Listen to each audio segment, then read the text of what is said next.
నిర్మించిన వివరాలు సేకరించాలన్నా ఇవన్నీ తీసుకోకుండా నేను ఎట్లా ఒకవేళ కేసు కట్టింది అనుకో, రేపు ఒకవేళ ఇప్పుడు వాళ్ళు చెప్తున్నాడు వాళ్ళ దగ్గర ఏదైనా ఆధారం ఉందనుకో, అమ్మాయి మేజర్ అని నువ్వేమంటావు?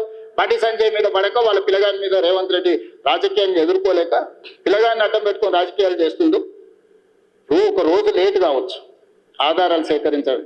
శిక్ష నుంచి ఎవరు తప్పించుకోలేరు.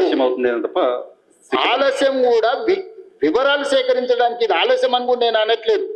మేము ఇమ్మీడియట్ గా నోటీస్ ఇచ్చినాం, ఇంటికి గోడ కత్తిచ్చినాం, పోలీస్ టీంలను పంపించినాం, ఢిల్లీకి పంపించినాం. మేము అన్ని రకాల ప్రయత్నాలు చేస్తాం. మేము హార్ష్ గా బిహేవ్ చేయలేము. నేను హార్ష్ గా కేసీఆర్ నన్ను జైల్లో పెట్టిన కేసీఆర్ కుటుంబం పట్ల ఎప్పుడైనా హార్ష్ గా వ్యవహరించిన 28 నెలలు అయింది. నువ్వు ఎట్లా ఎక్స్పెక్ట్ చేస్తున్నావు? కేటీఆర్ కు బండి సంజయ్ మీద కోపం ఉండొచ్చు, అదే మా పార్టీలో వాళ్ళకి ఎవరైనా మిత్రులు ఉండొచ్చు బీజేపీలో. కవిత గారు ఏం చెప్పిండు? బీజేపీలో విలీనం చేయడానికి హరీష్ కేటీఆర్ నా దగ్గర జైలు ప్రతిపాదన చేస్తే నేను తిట్టేలు కొట్టినని చెప్పిందా? అట్లా కాదు. అంటే విలీనం చేయాలన్నప్పుడు మరి బండి సంజయ్ ఏమైనా వ్యతిరేకించిందా వీళ్ళను?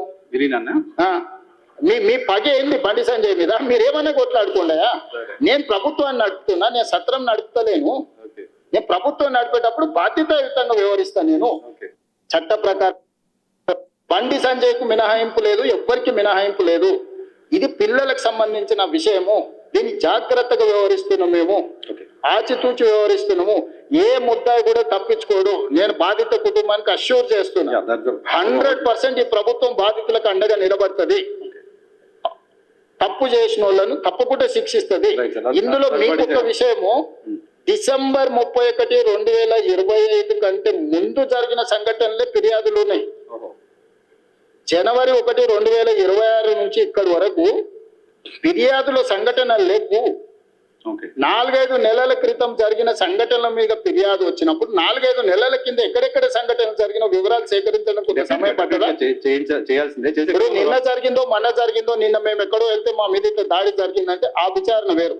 డిసెంబర్ 31 నైట్ ఇక్కడ సంఘటన జరిగింది, October so and so date నాడు ఇక్కడ సంఘటన జరిగింది, ఆగస్టులో సో అండ్ సో డేట్ నాడు ఈ సంఘటన. ఇట్లా కొన్ని వాళ్ళు కోట్ చేస్తారు. 4 నెలల వెనక్కి వెళ్ళి జరిగిన సంఘటనలని సేకరించాలంటే మేము టెక్నాలజీని వాడాలి. టెలిఫోన్ టవర్స్, అమ్మాయి అబ్బాయి టవర్స్ ఒక దగ్గర ఉన్నాయా లేవా, సిగ్నల్స్, లేకపోతే ఎక్కడైతే వెళ్ళిందో అక్కడ ఏమైనా సీసీ కెమెరాలు ఉన్నాయా, అక్కడ ఏమైనా ఫుటేజ్ ఉందా, పోలీస్ విచారణ అంతా ఓకే. మరి అంటే మీరు సింపుల్ గా ఎందుకు అర్జెంట్ గా తీసుకొచ్చేసి కోదండం ఎక్కించి కొడతలేరు, సంజయ్ కొడుకును ఊరేస్తలేరు? ఈ అంటే ఏమంటారు, ఇది ఎట్లా ఆన్సర్ చేయాలి నేను?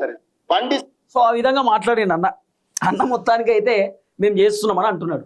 మరి ఇది ఎక్కడ దాకా పోతుంది ఏందో చూడాలి. మరి ఇంకెప్పుడు అరెస్ట్ చేస్తాడో